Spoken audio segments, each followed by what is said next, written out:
Hola, buenas tardes. ¿Me están oyendo? Sí, Buenas doctor. tardes, doctor. Sí, lo escucho. Perfecto, gracias. Bueno, vamos a empezar ahora con cáncer de riñón, que es el último tema que yo doy de cánceres. Mañana el doctor Lara les va a dar cáncer de pene. Con eso terminamos la parte de oncología urológica. A ver.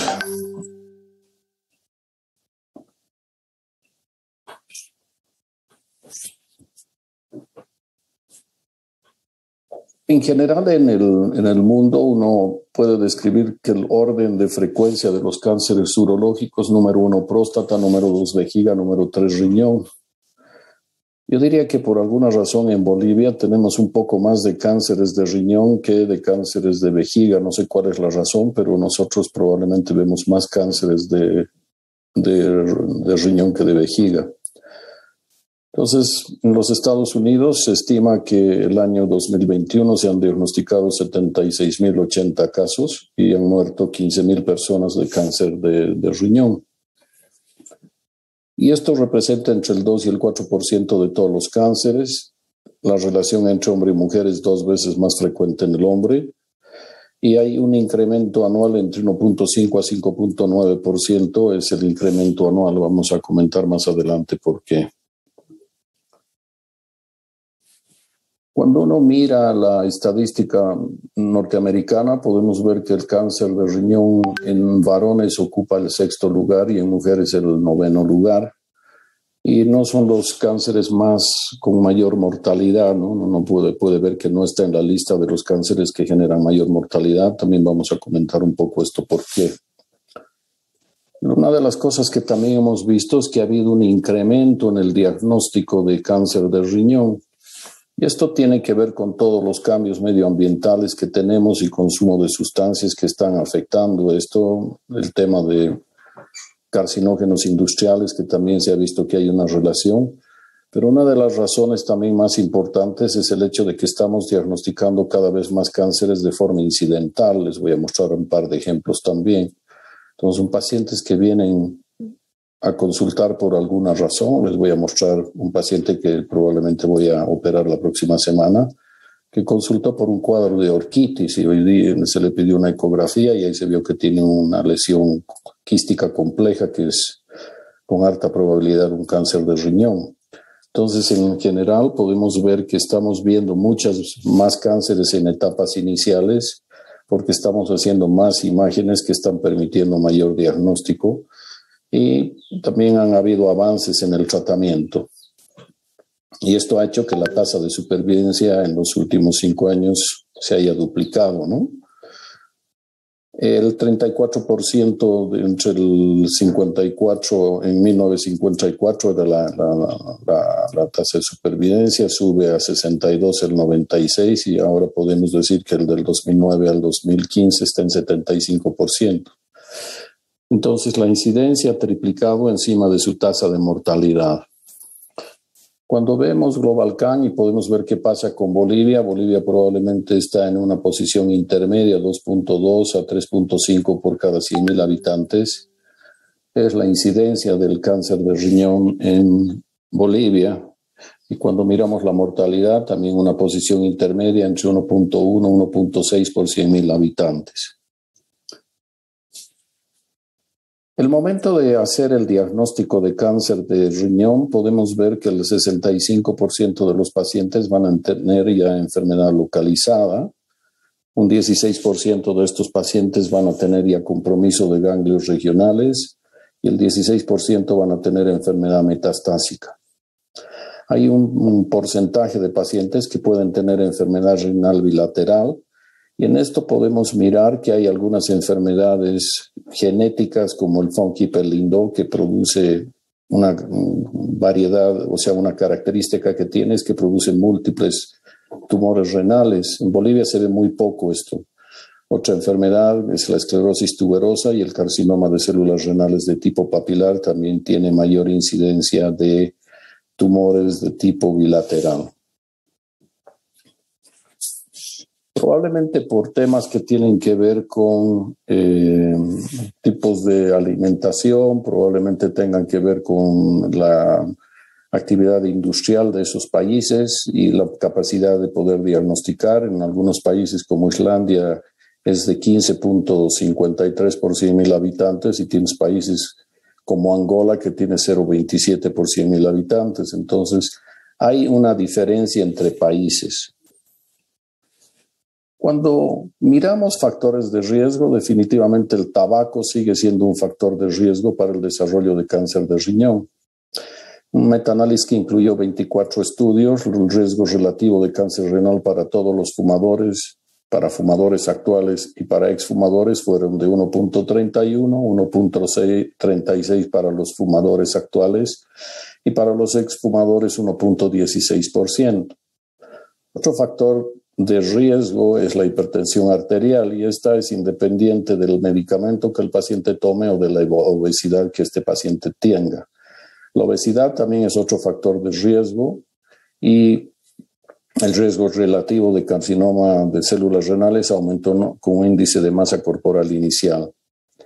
Y por otro lado, que es algo de los que comentaba al principio de la presentación, es hablar de la exposición ocupacional, ¿no? El mayor riesgo de cáncer a los grupos que están expuestos a asbesto, a cadmio o a gasolina, ¿no? Con riesgos relativos de 1.4, 2 o 1.6 en ese orden de asbesto, cadmio y gasolina. Entonces, estos son factores de riesgo. Pero también podemos hablar que pacientes que están en diálisis, la diálisis es un procedimiento que se utiliza para tratar pacientes que están en insuficiencia renal crónica. Entonces, estos pacientes que entran a diálisis, que son estas terapias de tratamiento del paciente con la insuficiencia renal para filtrar su sangre, entre un 30 y un 50% de estos pacientes desarrollan unos quistes que se llaman quistes renales adquiridos. Y de este porcentaje de pacientes que desarrollan, entre un 4% a un 9% desarrollan tumores renales. Por lo tanto, hay que tener un cierto cuidado con estos pacientes en diálisis y irlos observando. También hemos hablado de las formas hereditarias y entre ellas fundamentalmente está el von Hippel-Lindau. Y básicamente gracias a esta enfermedad hemos podido empezar un poco a entender cómo se van desarrollando estos cánceres, en qué parte del riñón se desarrollan y qué sustancias intervienen. Y hoy día todas las terapias antiangiogénicas andan un poco enfocadas en relación a encontrar estos sitios de acción donde se empiezan a desarrollar estas sustancias que permiten que aparezcan estos tumores. También están los carcinomas papilares hereditarios, el carcinoma de células claras hereditaria, el Burkitt-Dubé es otra enfermedad renal familiar. Las infecciones crónicas por hepatitis C también se ha visto que tiene un riesgo relativo de 1.77, ¿no? Con intervalos de confianza estadísticamente significativos. Y también se ha visto que los pacientes que tienen litiasis renales asociados a procesos infecciosos, grandes litiasis, eventualmente también tienen un riesgo de 1.96.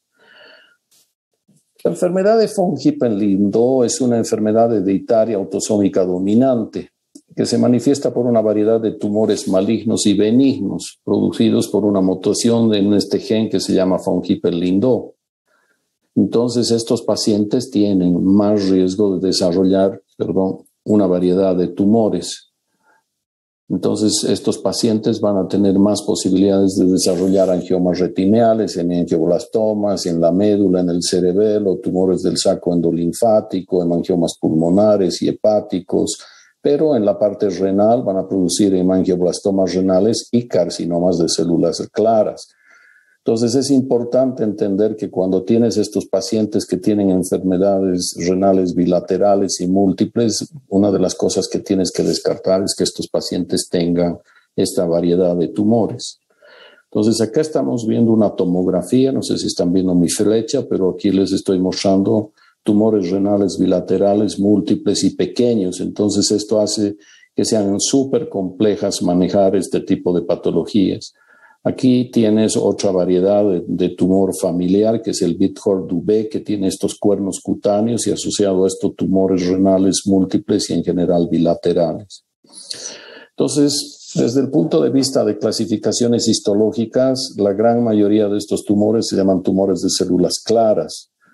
Otros son los tumores papilares, o que también se llaman cromofílicos, que representan un 10 a un 15%, los cromófobos entre un 5 y 10%, y el oncocítico entre 3 y 7%, y el tumor es de conducto colectores o conductos de Bellini, que son extraordinariamente raros. Entonces, lo que podemos y lo que hoy día sabemos que estos tumores se originan en distintas partes del glomérulo, ¿no? En el túbulo contorneado proximal van a aparecer en general los tumores de células claras y los tumores papilares. En cambio, en los túbulos colectores van a aparecer los cromófobos, el oncocitoma renal y los carcinomas de células colectoras. Cuando miramos esta imagen podemos ver lo que hemos descrito en una par de diapositivas anteriores, donde la gran mayoría son tumores de células claras. También tenemos los tumores papilares, los cromófagos y los que están en otra clasificación. El resto de los tumores podemos mirar, pero la gran mayoría, como podemos ver en esta gráfica, en esta diapositiva, son tumores de células claras con una gran cantidad de citoplasma y acá vemos estas lesiones papilares en segundo lugar. Ahora, los tumores de riñón, desde el punto de vista de diferenciación, también hablábamos de el Gleason en cáncer de próstata y en cáncer de riñón hablamos de Fuhrman. Y Fuhrman habla del grado de diferenciación y básicamente tiene 4 grados de diferenciación. Cuando tienes Fuhrman 1 son tumores mejor diferenciados y por lo tanto de mejor pronóstico. Y cuando tienes estos Fuhrmanes en grado 4, son pacientes que tienen enfermedad que es mucho más agresiva y de peor pronóstico. Entonces, esto es algo que cuando tú extraes una pieza operatoria y la mandas al patólogo, el patólogo te tiene que informar porque básicamente esto va un poquito a predecir cómo va a evolucionar este paciente en el tiempo. ¿Cuál es el cuadro clínico del cáncer de riñón? Por lo que les he comentado hace un momento, es importante entender que la mayoría de estos pacientes aparecen asintomáticos. Una gran cantidad de pacientes están asintomáticos, 42% de los pacientes están asintomáticos y con enorme frecuencia son pacientes que hemos encontrado estos tumores de forma incidental. Un 41% de los pacientes pueden presentar dolor, otros pacientes 38% tienen hematuria, disminución de peso 36%, masa y hipertensión arterial 24 y 22%.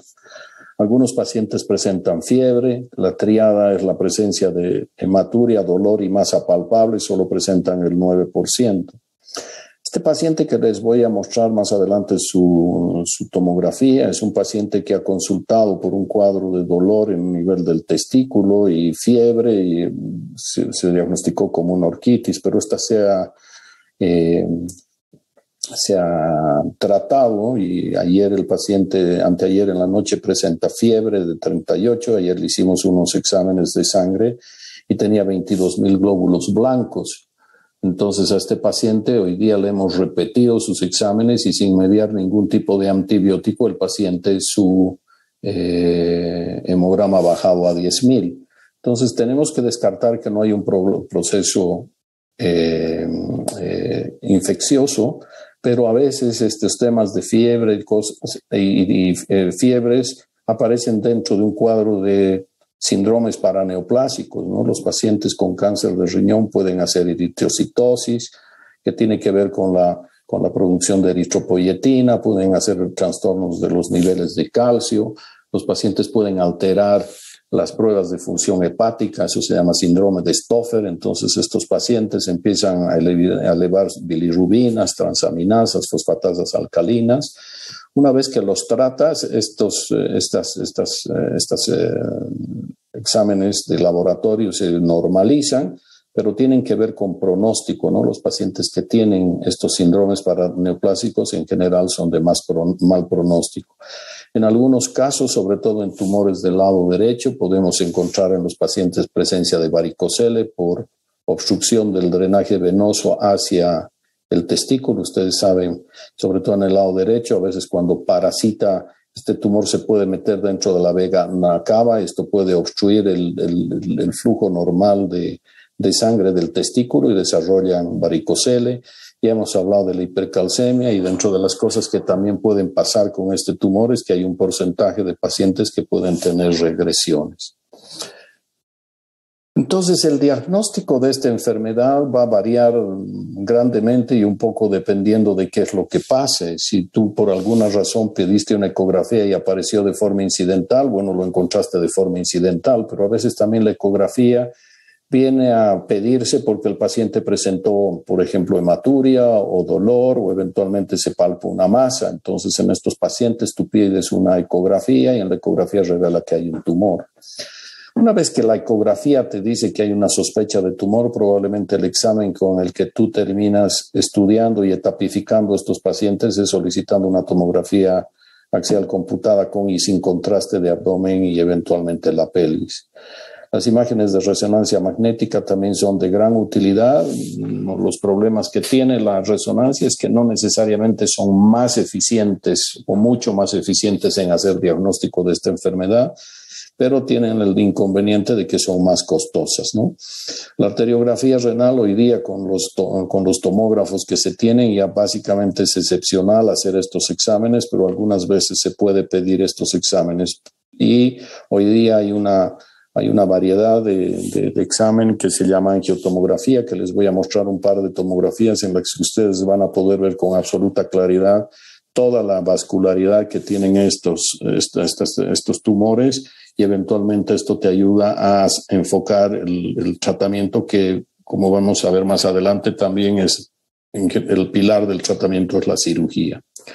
Entonces, a veces pedimos ecografías y aparecen lesiones tan pequeñas como estas y cuando las estudiamos los pacientes tienen un tumor en el riñón. Y algunas otras veces un tumor un poquito más grande, pero la ecografía hoy día nos está permitiendo hacer diagnóstico de una gran cantidad de masas. A veces las masas pueden ser un poquito más grandes o a veces masas muchísimo más grandes en relación, en este caso, al polo superior del riñón derecho.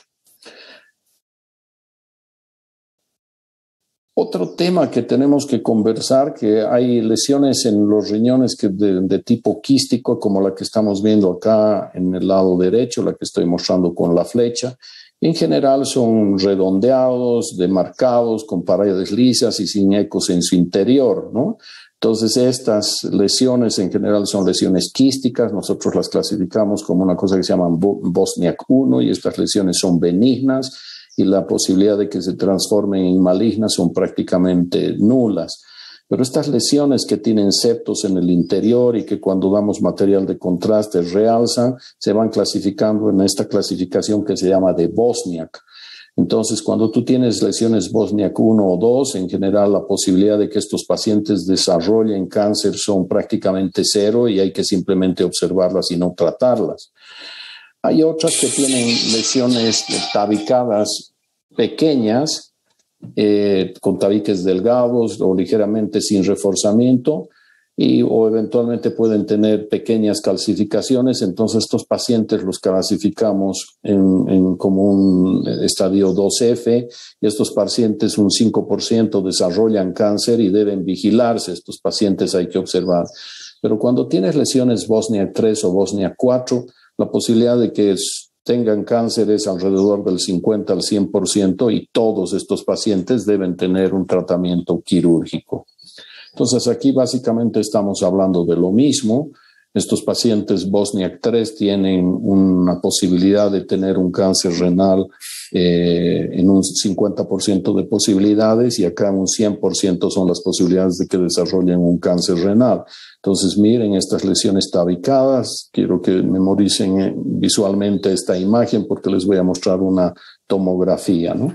Entonces, aquí básicamente es ampliando la imagen que les he mostrado. Acuérdense un poco de esta y esta lesión y se van a dar cuenta que el paciente que les voy a mostrar tiene un Bosniak 3-4, entonces un paciente que tiene hartas posibilidades de tener una lesión tumoral maligna. Entonces, este es el paciente que les he comentado. Entonces, acá están pudiendo ver la lesión. Esta es una tomografía simple. Al margen de eso, este paciente tiene un pequeño cálculo y otro cálculo grande en el riñón izquierdo. Es una pena que tenga esto porque eventualmente vamos a terminar operando y sacando este riñón y después vamos a tener que tratar este cálculo grande que tiene en el riñón del lado izquierdo. Y quiero que se fijen también en la calidad de la tomografía que estoy mostrándoles ahora. Entonces uno puede mirar con absoluta claridad que se tratan de lesiones quísticas, pero que tienen captación de contraste en estas partes, en esta parte cercana al riñón. A mí me parece que está captando material de contraste. Los radiólogos consideran que es un Bosniak 3, nosotros los urólogos consideramos que es un Bosniak 4. Quiero que se fijen claramente lo que está aquí formándose la arteria renal, que es esta lesión que estamos viendo acá, no esta lesión, sino esta imagen que estamos viendo acá. Entonces, en general, podemos con la tomografía mirar con muchísimo detalle qué es lo que está pasando con estos pacientes, ¿no? Entonces, esto es importante. También a estos pacientes podemos hacerles reconstrucciones coronales y podemos ver exactamente qué es lo que está pasando con estos riñones, ¿no? Entonces, básicamente nosotros podemos ir mirando y viendo qué es lo que está sucediendo, podemos ver cuál es la arteria renal, acá se está viendo en forma muy clara la arteria renal, aquí estamos viendo cómo está llegando al riñón, estás viendo esta gran masa que está siendo prácticamente, está muy adherida a la pared inferior del hígado. Entonces, esta es una lesión Bosniak 3 compleja que tenemos que eventualmente mirar y ver cómo tratarlo a este paciente. Y también se pueden hacer exámenes que se llaman angiotomografías. Entonces, quiero que se fijen la calidad de examen que se puede tener hoy día a través de una tomografía. Miren cómo se ven de forma tan clara, miren cómo se ve de bien el páncreas, cómo se ve el hígado, cómo se está viendo el riñón, aquel polo superior, aquí están las arterias esplénicas, se ve en forma muy clara el vaso. Entonces, esta es la calidad de imágenes que hoy día podemos tener. Entonces, acá están mirando la aorta y la vena renal saliendo, es una vena renal única, y aquí están mirando la vena cava, también una vena única que está, como bien sabemos, anterior a la arteria renal, ¿no? Entonces, esto te ayuda muchísimo. Ahí está la vena cava, entonces te orienta de forma muy clara en el momento que vas a abordar al paciente desde el punto de vista quirúrgico, saber a través de esta angiotomografía que si ligas la arteria renal no vas a tener pacientes, algunas veces tienen 2 arterias renales y eso después tienes problemas de sangrado durante la cirugía. Entonces hoy día las lesiones las podemos diagnosticar de forma muy clara a través de esas angiotomografías, y estas son las razones por las cuales hoy día ya no se hacen angiografías funcionando la arteria radial o la arteria femoral y entrando hasta los vasos, a la aorta y de ahí a los vasos renales, ¿no? Hoy día con estas angiografías tú puedes ver de forma muy clara cómo están configuradas, y aquí podemos ver en el riñón del lado izquierdo una piedra que no es parte del problema de cáncer renal, pero es un problema que también más adelante vamos a resolver. Algunas veces encontramos masas tan grandes como esta, que les estoy mostrando acá con la flecha, son tumores renales grandes. Esta imagen la voy a volver a mostrar más adelante porque tenemos imagen de la lesión tumoral, y lo que llama la atención es que en relación a la vena cava tenía una gran masa tumoral. Este es un paciente súper interesante porque se operó hace muchísimos años, y a pesar de tener una enfermedad avanzada, con una adenopatía muy grande en relación a la vena cava, el paciente pudo resecarse enteramente esta lesión. Aquí tienes la masa, aquí tienes la vena cava y aquí tienes la aorta, y tú puedes ver que este paciente se operó y se logró curar de su enfermedad. Entonces, a pesar de eso, uno puede ver. Aquí les voy a mostrar otra imagen de angiotomografía, que cuando las lesiones son pequeñas, te permiten que tú vayas viendo cómo están los vasos renales. Entonces aquí ven la arteria renal principal, aquí van a ver una arteria secundaria, y si uno sigue avanzando vas a encontrar ya una rama terciaria. Entonces más adelante les voy a mostrar que acá se ve en esta zona, no sé si están viendo mi flecha, el tumor. Entonces eventualmente este paciente que va a ser sometido a un tratamiento de una nefrectomía parcial, tú puedes individualizar la arteria primaria, secundaria y terciaria y simplemente clampear el vaso que esté irrigando el tumor y dejar libre el resto del tumor. Los americanos a este tipo de procedimiento quirúrgico llaman nefrectomías con preservación de nefronas. Y la nefrectomía con preservación de nefronas habla de guardar masa renal sana, funcionante, y se ha visto que desde el punto de vista de manejo oncológico, como les voy a volver a comentar más tarde, el resultado de sacar el riñón o sacar el tumor es básicamente el mismo, pero desde el punto de vista de preservación de masa renal funcionante, estos pacientes tienen una mejor sobrevida por preservación de nefronas. Entonces, la tomografía es el examen de elección para poder evaluar y etapificar estos pacientes. Entonces, te permite individualizar en forma con alta sensibilidad la invasión a la vena renal, con 78% de sensibilidad y 96% de especificidad. Presencia de nanopatías, 83% con 88% de especificidad. La detección de la grasa perirrenal no es tan alta, 46%, pero cuando se le individualiza tienes 98% de especificidad. Y para la invasión a órganos adyacentes, la tomografía fue 100% específica, ¿no? La resonancia también es otro examen de gran utilidad que te da muchísima información, pero ya hemos comentado las dificultades que se tienen con la tomografía.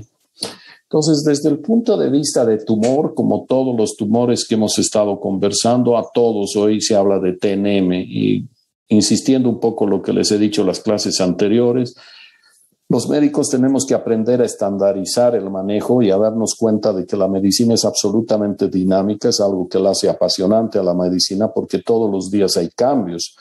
Pero tenemos que hablar el mismo idioma. Lo que se habla de un T3A, un T2A, un T2B en Bolivia tiene que ser la misma clasificación que se maneja en Europa o en Norteamérica. Entonces, en general, hoy día las grandes asociaciones manejan estas guías y casi todos los tumores, hay algunas excepciones, pero están estandarizados en base a tumor, nódulo y metástasis.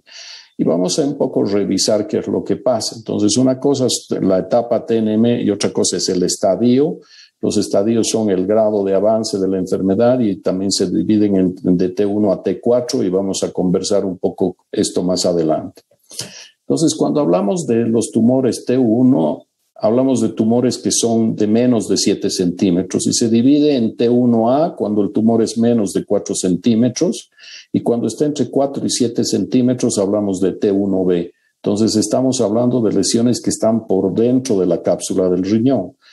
El estadio T2 también está dentro de la cápsula del riñón, pero son lesiones más grandes. Menos de hablamos de entre 4 y 7 acá. Acá son entre 7 y 10, hablas de T2A, y cuando son más de 10 centímetros T2B, pero son lesiones que están dentro de la cápsula del riñón, son lesiones tumorales grandes, pero que están dentro de la cápsula del riñón. En la etapa T3 pasan algunas cosas, el tumor puede salir y irse hacia el tejido perirrenal, hablas de T3A, o también hay un compromiso de estos tumores, puede estar comprometida la parte de la vena renal. Cuando el tumor llega hasta la vena cava, por debajo hablas de T3B, y cuando pasa por encima del diafragma, tú hablas de una etapa T3B. Y cuando el tumor ha pasado la fascia de Gerota, hablas de un estadio T4, un T4, y cuando la glándula suprarrenal también está comprometida, se habla de T4.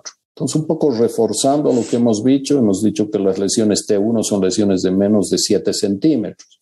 Cuando es menos de 4, hablas de T1A, y estos pacientes son los que tienen prácticamente una indicación absoluta de hacer esta cirugía con preservación de nefronas o nefrectomías parciales. Y cuando son lesiones entre 4 y 7 centímetros que están dentro de la cápsula, hablas del T1B. Las lesiones T2 hemos dicho que son más de 7 centímetros y cuando están entre 7 y 10 es un T2A, y cuando son más de 10 centímetros T2B, pero están englobadas dentro de la cápsula del riñón. Cuando las lesiones comprometen más allá de cápsula ya comprometen la grasa perirrenal. Estos pacientes se consideran T3A. Y también se considera T3A cuando la vena renal está parasitada por tumor sin comprometer la cava. Cuando llega y se mete dentro de la cava por debajo del diafragma es T3B, y cuando sobrepasa el diafragma, que puede llegar incluso hasta la aurícula derecha, es T3C. Entonces, esto es importante el momento de evaluar a los pacientes. Los estadios T4, hemos dicho que cuando sobrepasa la fascia de Gerota es un compromiso T4, y el compromiso de la glándula suprarrenal también se considera T4. Y en esta parte de la dinámica de cómo van avanzando, antes esta lesión era considerada T3 y hoy día, por la agresividad y el pronóstico, sabemos que los pacientes que tienen compromiso de la glándula suprarrenal hoy son lesiones en estadio T4. Después esta enfermedad se disemina hacia los ganglios en general del ilio renal y se van hacia los espacios preaórticos, dependiendo si es o látero aórtico si es izquierdo, o precavo látero cavo si es del lado derecho.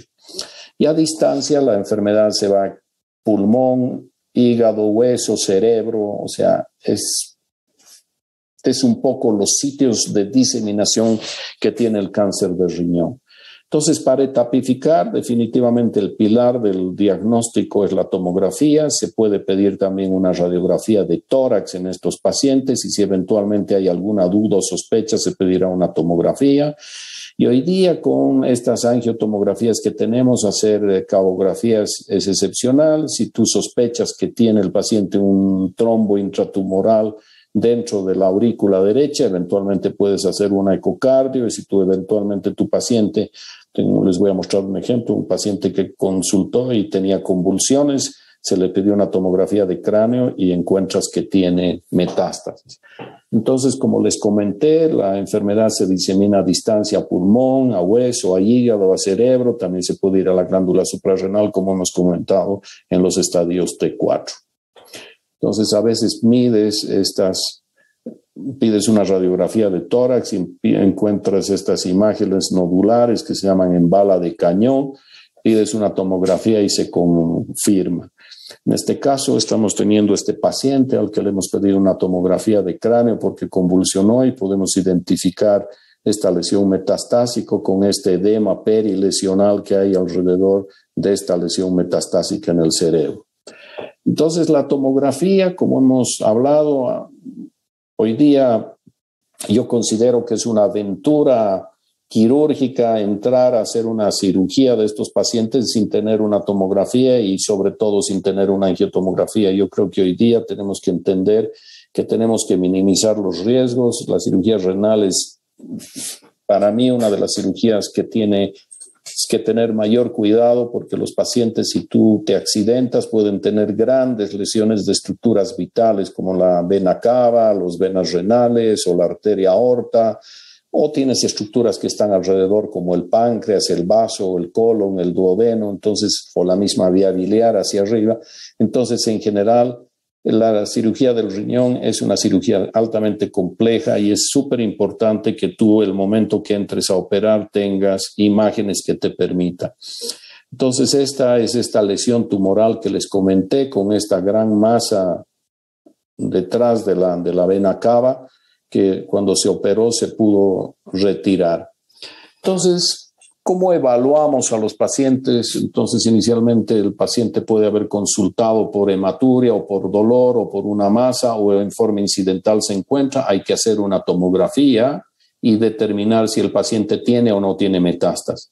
Si no tiene metástasis, hay que definir si es una lesión de menos de 4 centímetros. Si es de menos de 4 centímetros, estos pacientes, el tratamiento de elección es hacer una nefrectomía parcial. Si la lesión es más de 4 centímetros, hay que ver si el paciente es candidato para cirugía y un poco en función si es candidato hay que elegir el procedimiento. Entonces hay que mirar, se va a hacer una nefrectomía parcial y la haríamos en caso de que el paciente tenga un solo riñón y tenga una lesión de 6-7 centímetros, pero que la podemos sacar, o múltiples pequeñas lesiones. Entonces ahí se pueden hacer procedimientos parciales. Y si eventualmente tú tienes un paciente que tiene el riñón contralateral normal, el tratamiento de elección es una nefrectomía radical.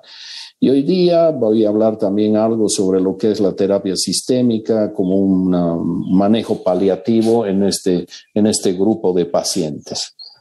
Entonces, las nefrectomías parciales son abordajes que hacemos en los pacientes, aislamos la arteria renal, la clampeamos, hacemos una resección, si eventualmente se ha abierto el sistema colector, reparamos este sistema colector y cerramos.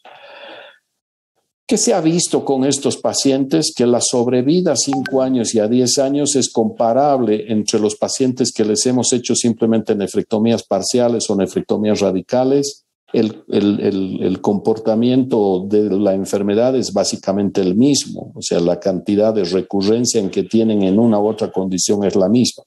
Pero cuando miramos a largo plazo, los pacientes que han hecho estas cirugías con preservación de nefronas, podemos identificar, ver que estos pacientes tienen una mejor sobrevida y esto tiene que ver con la preservación de nefronas. Este es un paciente que vino a hacer una consulta para un control de su próstata, un paciente que vino de forma absolutamente preventiva a hacer su consulta. Se le pidió una ecografía y en la ecografía se vio que tenía una lesión tumoral. Y lo que vimos es que tenía esta lesión en la tomografía. El paciente fue operado, a veces se hacen nefrectomías parciales o cuando son lesiones tan chicas se pueden hacer tumorectomías como la que hicimos en este caso. Y lo que podemos entender es que cuando las lesiones son pequeñas de menos de 1 centímetro, la mitad aproximadamente son benignas. Pero si la lesión ya tiene 2 o 3 centímetros, el 22% son benignos y el 78% son malignas. Pero si son lesiones ya más grandes, entre 4 y 5 centímetros, solo un 10% de estas lesiones son benignas y el resto de los pacientes, casi el 90%, son malignas. Entonces, cuando miramos el informe de patología de este paciente que tenía esta lesión tan pequeña, lo que nos dice el patólogo es que es una lesión de 2.5. Si uno mira esto, este paciente tenía 22% de posibilidades de ser benigna. Él resultó tener una variante papilar con bajo grado nuclear, pero tenía infiltración capsular flocal y extensión al tejido adiposo perirrenal. Nosotros no solamente sacamos el tumor, sino que sacamos toda la grasa perirrenal y esta grasa perirrenal estaba infiltrada por tumor a pesar de ser una lesión tan pequeña y aparentemente bien diferenciada. Entonces este paciente pasó de ser una lesión T1A a ser una lesión T3 por el compromiso de la grasa perirrenal. Entonces este paciente ya tiene varios años de diagnóstico. Desde el 2011, o sea, tiene 11 años de tratamiento y está hasta el día de hoy curado, lo hemos controlado hace unos meses. Entonces, la cirugía con preservación de nefronas es lo que debemos hacer. Ese paciente que tenía esa masa grande, una lesión de 7 centímetros que consideramos T2A con metástasis a nivel de los ganglios, nosotros hicimos una resección de la lesión tumoral y hicimos una resección completa de la metástasis que tenía en relación a la vena cava. Entonces, estas son cirugías complejas. Esto que están viendo acá es la vena cava y queda absolutamente pelado. Uno retira todo esto, ha vaciado todos los ganglios y ha sacado esa masa, ¿no? Fue bien laborioso hacer eso. Sobre todo esto se operó hace muchísimos años este paciente. Nosotros éramos un poco más temerosos en ese momento. Hoy día, eventualmente, esto ya no vemos con tanta preocupación, pero en su momento fue un procedimiento bien complejo de hacer, pero el resultado oncológico fue bueno. El paciente sigue vivo. Hace unos meses lo he operado de su próstata. Este paciente es un colega. El paciente está con sobrevida de más de 20 años, ¿no? Entonces aquí están viendo la lesión tumoral con estas adenopatías que están en relación a la aorta y la cava. Entonces, estas imágenes no son para ver los distintos aspectos. Aquí una lesión con harto componente quístico, pero es una lesión tumoral. Y aquí lo que podemos ver es que da la sensación de que la grasa perirrenal está infiltrado, y esto que están viendo acá, que estoy marcándolo con la flecha, es el riñón normal.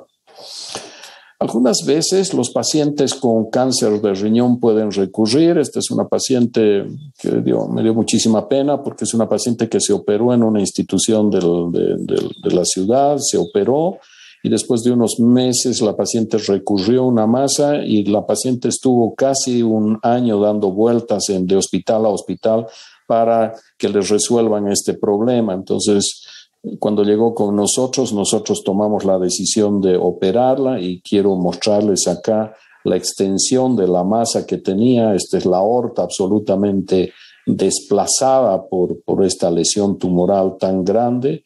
Nosotros pensamos que en algún momento hubiéramos tenido incluso que hacer una resección de la aorta, eventualmente ver si teníamos que reimplantar el riñón del lado izquierdo.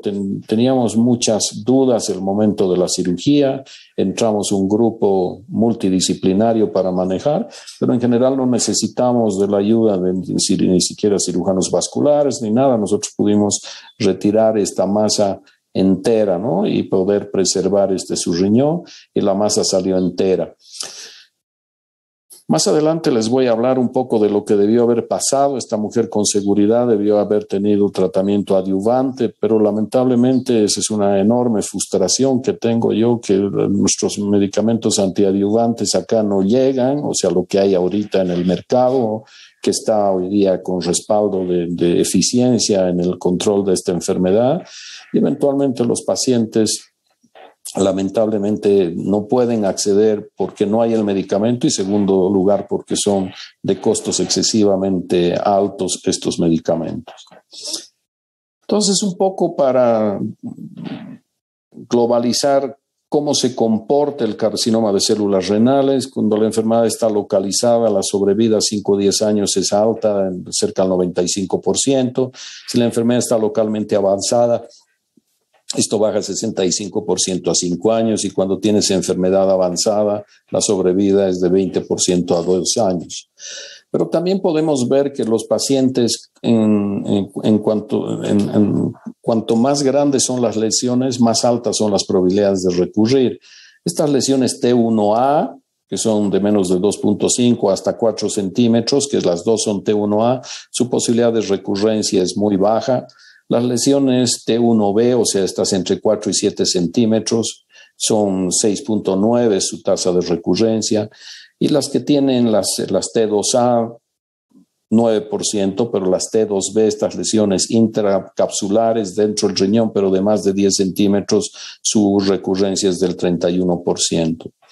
Cuando miramos qué pasa desde el punto de TNM, la curva, esta línea roja nos está mostrando cómo va a ser la sobrevida de estos pacientes a 5 años, ¿no? Y podemos decir que a 5 años tienen más de 80% de sobrevida, los T2 bajan a 73%, cuando ya estás en los tumores T3 tienes 53%, y cuando estás en etapa 4 los pacientes tienen 8.2% de sobrevida.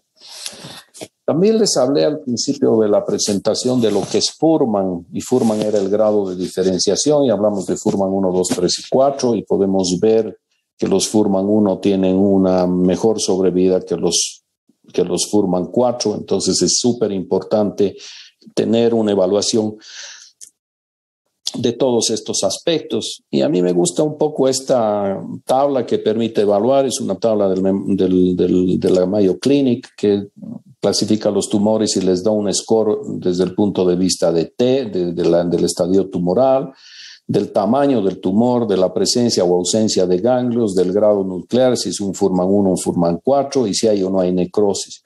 Entonces, cuando tú vas sacando el score de tu paciente y está con valores entre 0 y 2, tú puedes decir que estos pacientes son de bajo riesgo, y la posibilidad de metástasis a 10 años de esos pacientes es de 7.5. Pero si el paciente tiene un puntaje entre 3 y 5 de estos, la posibilidad de que los pacientes tengan metástasis a 10 años es alrededor del 35%, y se consideran de un riesgo intermedio, y los de alto riesgo que tienen una escala de más de 6, esos pacientes a 10 años, la posibilidad de que tengan metástasis es cercana al 76%.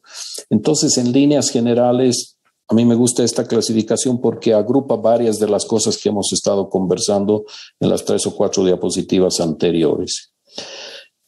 Acá hay una cosa que les quiero leer, digamos, la terapia adyuvante, que es sacar el riñón y dejar medicamentos que hoy día están disponibles, y dicen no existe una función clara para la terapia adyuvante sistémica dirigida o a la inmunoterapia después de la resección quirúrgica completa.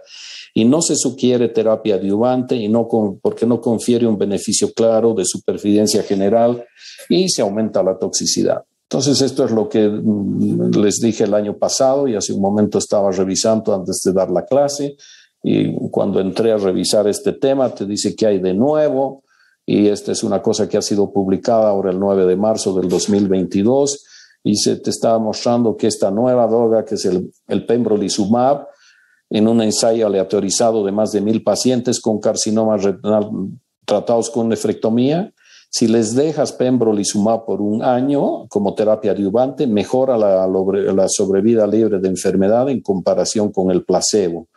Y a 2 años es 77 versus 68% y fue bien tolerado. Y esta es la razón por la que hoy la FDA ha aprobado el pembrolizumab como terapia adyuvante, y se sugiere dejar pembrolizumab adyuvante en aquellos pacientes con carcinoma de células renales resecados que tienen un riesgo estimado de recurrencia a 5 años del 30%. Entonces, estos riesgos de recurrencia los medimos un poco en base a estas tablas, ¿no? Para finalizar, vamos a hablar un poco de qué hacer cuando la enfermedad está avanzada, y podemos hablar de enfermedad avanzada que el tumor invade más allá de la fascia de Gerota, vale decir un T4, o llega a la cápsula suprarrenal, o tiene ganglios. Y cualquiera de estos hallazgos constituye el carcinoma renal en etapa 4, ¿no? Entonces, estos pacientes son pacientes de mal pronóstico. Entonces, hoy día, un momento que uno valora a estos pacientes tiene que ver cómo está el paciente, y hay una cosa que se llama ECOG, y el ECOG es la escala de desempeño, y ver este paciente 0 es un completo activo, no hay restricción de rendimiento, y el 4 es un paciente completamente discapacitado que no puede realizar ningún autocuidado y está confinado a una cama o una silla. Entonces, no podemos estar haciendo tratamientos demasiado complejos en pacientes que tienen un ECOG 4. Otra cosa es el Karnofsky, y esta es el estado de rendimiento, y normal, sin quejas, sin evidencia 100, y el paciente 10 son moribundos, el 0 muertos, el 20 hospitalización es necesaria, el paciente está muy enfermo. Entonces, hay que mirar en qué estado está el paciente para ver si conviene o no conviene, porque también tenemos que entender los médicos que a estos pacientes en algún momento tenemos que tomar la decisión de decirles no vamos a hacer más terapia y los vamos a mandar a cuidados paliativos. No podemos estar haciendo gastar todo el dinero y recursos a los pacientes que tarde o temprano van a terminar falleciendo. Entonces, en este grupo de pacientes uno hace determinación de grupos de riesgo midiendo Karnofsky. Si ve si la enfermedad es de menos de 1 año de postdiagnóstico, si está disminuida la hemoglobina o elevado el calcio, los neutrófilos a las plaquetas, y si no hay ninguno de estos riesgos, hay que evaluar la carga tumoral, ¿no? Y si la enfermedad está limitada, hay que ver si el pronóstico de estos pacientes es de un riesgo favorable, y a estos pacientes los observamos, que es la terapia preferida, o eventualmente se hace terapia antiangiogénica, un poco consensuando con el paciente. Y si el paciente tiene más de un factor de riesgo, entonces ahí lo clasificamos como riesgos intermedios o alto riesgo, y hay una gran cantidad de drogas que voy a hacer algunos comentarios en las siguientes diapositivas.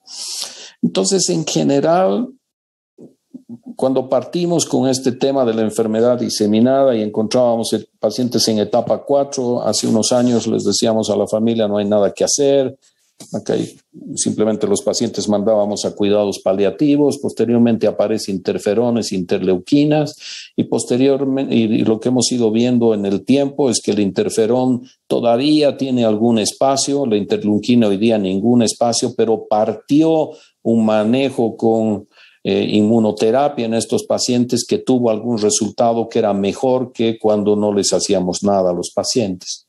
De ahí aparecen los nuevos antiangiogénicos y hay varios grupos, los inhibidores de la tirosin quinasa, el sorafenib, sunitinib, que actúan sobre una serie de quinasas implicadas en la proliferación celular y la angiogénesis, ¿no? Después los inhibidores del mTOR, el temsirolimus y el everolimus, y actúan sobre esta proteína con actividad quinasa, implicados en procesos de regulación, crecimiento y supervivencia de la célula tumoral. Entonces bloqueabas estos con estos antiangiogénicos, estos inhibidores de la rapamicina, y eventualmente los pacientes tenían respuestas. Y después hay anticuerpos monoclonales como el vascular endothelial growth factors, como el bevacizumab, que eventualmente se han estado utilizando. Entonces, los primeros intentos han empezado a aparecer desde hace muchísimos años, el 60 interferones, y a partir del 2000, y como les comentaba hace un momento por el tema del Fong-Hippel-Lindau, empezó a poderse generar líneas de investigación y hayan empezado a aparecer una cantidad de estos medicamentos. Esta lista está actualizada hasta el 2018 y ahorita el pembrolizumab, que no está en esta lista, probablemente es hoy día la molécula que más aceptación tiene en el momento. Entonces, la supervivencia a largo plazo con pembrolizumab más axitinib en el carcinoma renal de células claras metastásico. Este es un trabajo que se publicó en el Lancet el año 2020. Es una opción de tratamiento aceptada para pacientes con cánceres renales metastásicos. No se han establecido previamente resultados de supervivencia duraderas. En un seguimiento extendido en este trabajo Keynote 426, 900 pacientes de células sin tratamiento previo en comparación con el sunitinib. Y lo que se vio es que el pembrolizumab mejoró la supervivencia general a los 24 meses, 74 versus 65%, y demostró una mayor tasa de respuesta objetiva, 60 versus 40%, y completas 9 versus 3, y fue bien tolerado. Entonces, esto que les estoy mostrando ahora y lo que les mostraba hace un momento con esa diapositiva que les mostraba de información que obtuve hoy, son cosas que tenemos que entender que pasan permanentemente en la medicina, y esto es lo que creo que hace apasionante la medicina, y tenemos que entender que no podemos estar pues leyendo diapositivas de clase, hay que estar leyendo lo que dicen las guías, porque son las guías las que nos están dando el conocimiento actualizado, ¿no? Las grandes sociedades actualizan sus guías cada par de años, y tenemos que estar atentos a los nuevos cambios, porque son personas que solamente se dedican a estos tipos de tumores y generan conocimiento y evidencia de qué es lo que está pasando en el mundo. No sé si tienen alguna pregunta.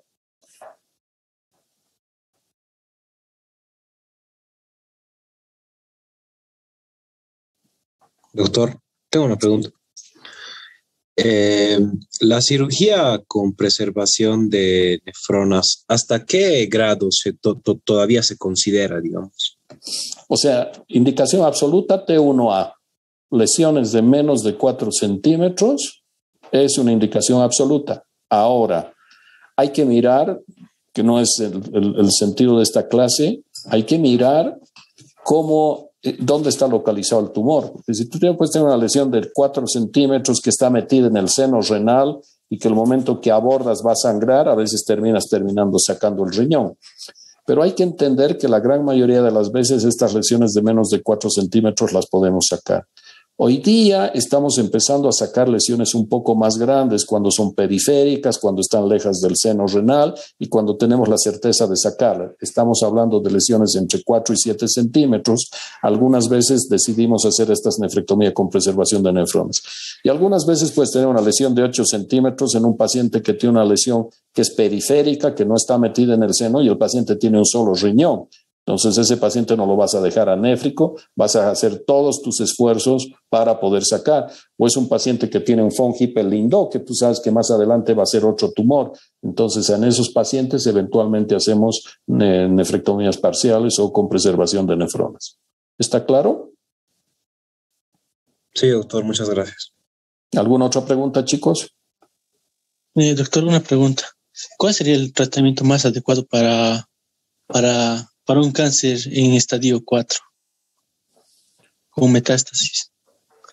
Hay que mirar, doctor, es buena tu pregunta. En general, si tú tienes una lesión grande, en estadio 4, que puede ser un paciente que tiene una metástasis pulmonar única, eventualmente tú puedes hacer en ese paciente una nefrectomía, eventualmente vacías también los ganglios que están ahí para etapificar y eventualmente si es enfermedad tumoral y sacarla. Y si tienes una metástasis única pulmonar, puedes hacer una metastectomía. Esta es una de las opciones. Hoy día, esta es una de las líneas de manejo. Hoy día, por lo que les acabo de mostrar, el pembrolizumab es una alternativa de manejo. El gran problema que tienen estos medicamentos es costo y toxicidad, pero sobre todo costos y accesibilidad al medicamento. Lamentablemente en Bolivia los seguros no cubren estos medicamentos y la gran mayoría de la población boliviana no tiene pues un seguro que cubra estas cosas. Entonces es complejo el manejo, pero hay que entender, y esto siempre les digo, no podemos poner como limitante al manejo y a la buena medicina el costo.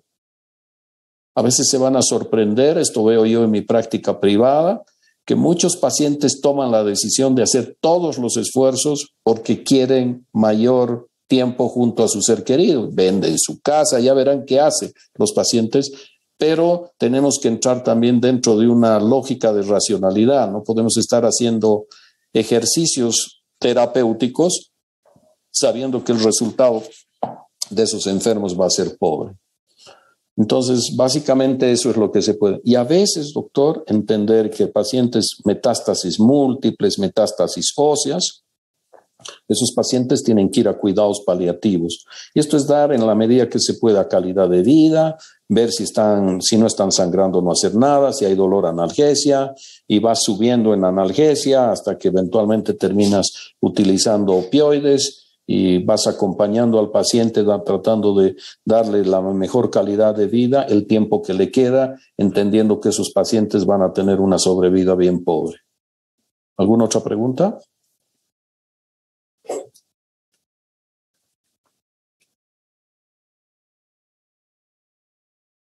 ¿Está todo claro?